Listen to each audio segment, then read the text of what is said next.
में क्या कह रहा है, दो संख्याएं हैं, यदि पहली संख्या में 160% की वृद्धि की जाती है तो प्राप्त संख्या दूसरी संख्या से 86 कम है।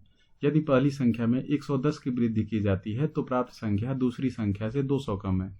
तो संख्याओं का योग ज्ञात कीजिए।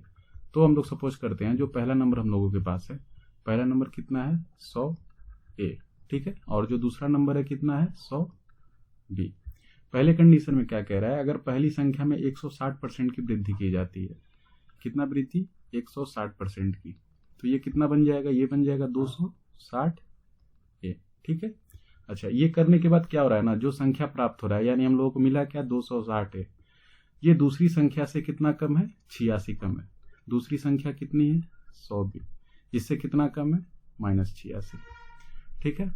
अच्छा, दूसरी कंडीशन में क्या बात कर रहा है कि यदि पहली संख्या में 110 की वृद्धि यानी 100A प्लस 110 वृद्धि की जाती है तो प्राप्त संख्या दूसरी संख्या से 200 कम है।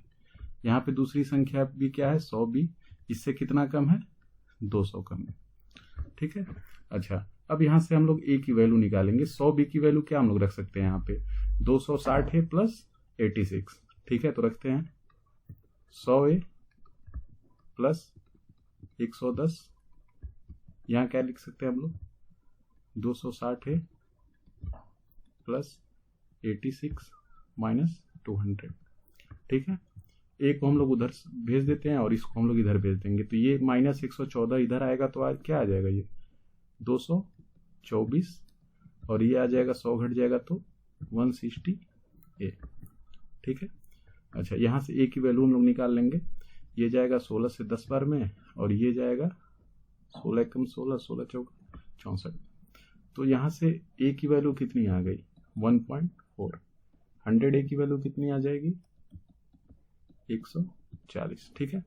अब 100A यहाँ पे हम लोग इसकी वैल्यू रखते हैं तो ये कितना आ जाएगा 140 और 110 250, और ये 200 इधर आएगा, और 100B की वैल्यू तब क्या आ जाएगी 250 प्लस 200, इस इक्वेशन में रखेंगे तो 100B की वैल्यू कितनी आ गई 450।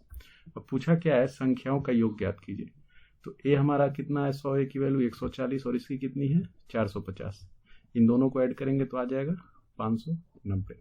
यही हमारा राइट आंसर है। Thank you.